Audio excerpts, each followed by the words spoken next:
Do you have any tips on making filler? Like if my party is in a town, I want them to feel like they have more to do than just their quest. Can't seem to make it feel that way. So if you ever need stuff like that, there what I find is helpful is kind of two things to keep in mind. Um,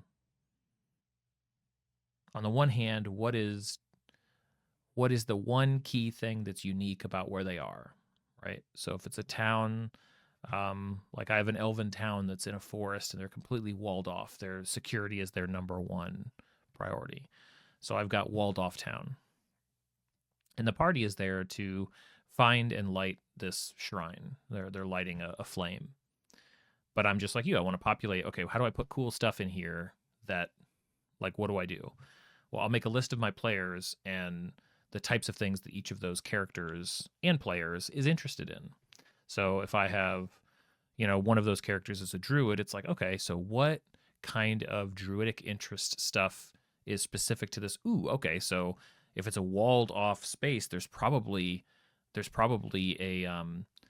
a faction of druids that lives in the forest that is none too happy about this big eyesore city, right? And maybe they're one of the groups that has caused issues. So maybe there's some ramifications of that. Maybe there's somebody, flyers are up, or maybe there's a group meeting to like, okay, how do we deal with these ridiculous druids that are attacking us? And that's going to perk up the druids' ears, right? That could be like a meeting that's happening in the town square.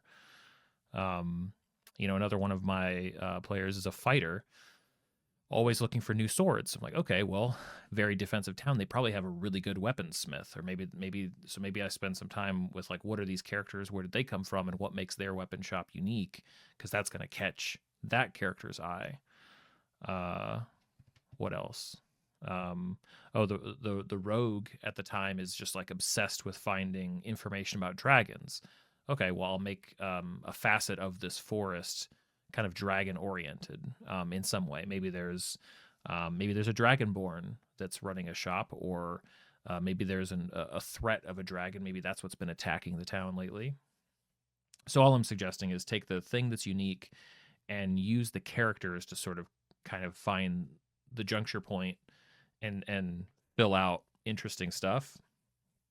Another way to ask that question would be, what's something that's going to catch individual characters' attention? And you might be wrong, even like the vast majority of the time. Maybe like I've done this. I made something where I'm like, this is going to catch the fighter's eye, but it catches the druids for some reason. It's like, all right, no problem. At least it caught somebody's eye, right? At least that was interesting. Um, I like to use maps for this. So making a map of a region or of a town, um, and kind of creating these like points of interest within an area, that can be really helpful. It sort of gives them a menu of like, what can we do here?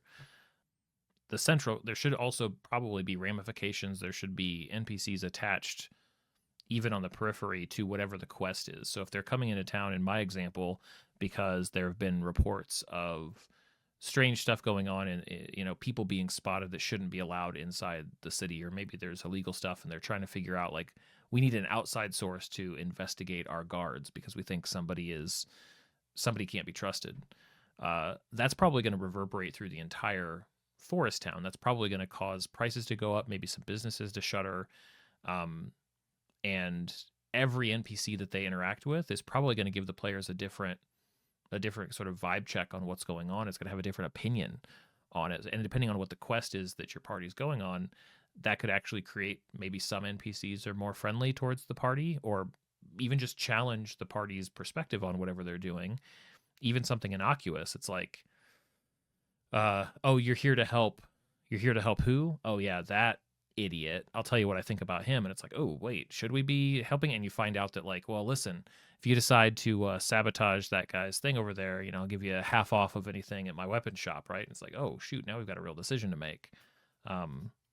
So really just like kind of taking what you have and flipping it over to different sides, kind of examining it like it's a physical object and saying, what are the other angles here? What are the other ways that what the party is doing can be sort of refracted into these other different experiences? And that's just going to make it feel more real. It's going to make it feel more fleshed out than than otherwise.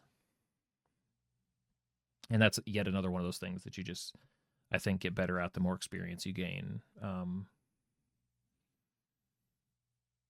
Yeah. So that's what I'd say about that.